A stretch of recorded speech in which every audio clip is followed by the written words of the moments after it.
বাংলাদেশের ছাত্র আন্দোলন নিয়ে এবার মুখ খুললেন নেইমার জুনিয়র। এক ফেসবুক লাইভে এসে বাংলাদেশি ছাত্রদের নিয়ে যা বললেন ব্রাজিলিয়ান সুপারস্টার। তাই এই নিয়ে বিস্তারিত জানতে হলে ভিডিওটি না টেনে শেষ পর্যন্ত দেখতে থাকুন। আর আপনি যদি আমাদের চ্যানেলে নতুন হয়ে থাকেন তাহলে এক্ষুনি সাবস্ক্রাইব করে রাখুন। আর ইতিমধ্যে সাবস্ক্রাইব করে থাকলে আপনাকে অসংখ্য ধন্যবাদ। বাংলাদেশে চলছে কোটা বিরোধী আন্দোলন।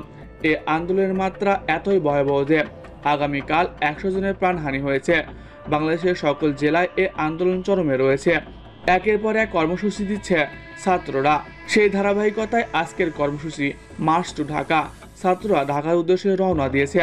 ধীরে ধীরে এই আন্দোলন 1971 সালের মতো রূপ নিচ্ছে। বলা বাহুল্য যে ছাত্ররা যখনই মাঠে নেমেছে তখনই জয় পেয়েছে। ছাত্রদের দাবি না আদায় হওয়া পর্যন্ত মাঠে থাকার ঘোষণা দিয়েছে তারা। তবে এবার এই নিয়ে এক ফেসবুক পোস্টে বাংলাদেশে থাকা ছাত্রদের নিয়ে পোস্ট করেছে নেইমার জুনিয়র। তিনি লেখেন, আমি সোশ্যাল মিডিয়ায় দেখলাম বাংলাদেশের অবস্থা দেখে বোঝা যাচ্ছে সে দেশের ছাত্ররা ভালো নেই। বাংলাদেশে আমার অনেক ভক্ত রয়েছে। আমি চাই না আর কারো প্রাণহানি হোক, আর কারো জীবন চলে যাক। মেধাবী ছাত্ররা অকাল মৃত্যুবরণ করছে। এতে করে দেশের মেধা শূন্য হয়ে যাচ্ছে। আমি চাই না এমন পরিস্থিতি হোক। আমি চাই খুব দ্রুত এই পরিস্থিতি যেন মোকাবেলা করে। বাংলাদেশি ভক্তরা যেমন আমাদের বিপদে পাশে রয়েছে, আমরাও তাদের বিপদে পাশে থাকব। আমি চাই খুব তাড়াতাড়ি যেন বাংলাদেশের ছাত্রদের বিজয় হয়। প্রিয় দর্শক, নেইমারের কথা আপনার কেমন লাগলো কমেন্ট করে জানিয়ে দিন।